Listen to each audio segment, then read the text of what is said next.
Only 10 minutes में बनाएंगे हम ये टेस्टी पनीर पिज़्ज़ा। अस्सलाम वालेकुम, welcome to my channel Ruby Spice studio.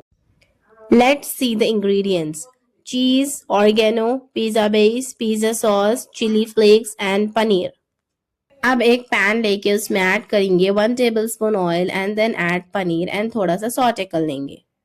Then add 1 teaspoon chili powder, half teaspoon coriander powder, 1/4 teaspoon turmeric powder and 1 teaspoon salt as per your taste. अब इसको अच्छे से मिक्स करेंगे।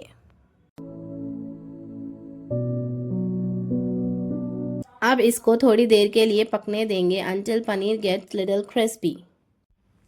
अब एक पिज़्ज़ा बेस लेंगे, उस पर ऐड करेंगे पिज़्ज़ा सॉस और अच्छे से स्प्रेड कर लेंगे। Now add onions and then add paneer.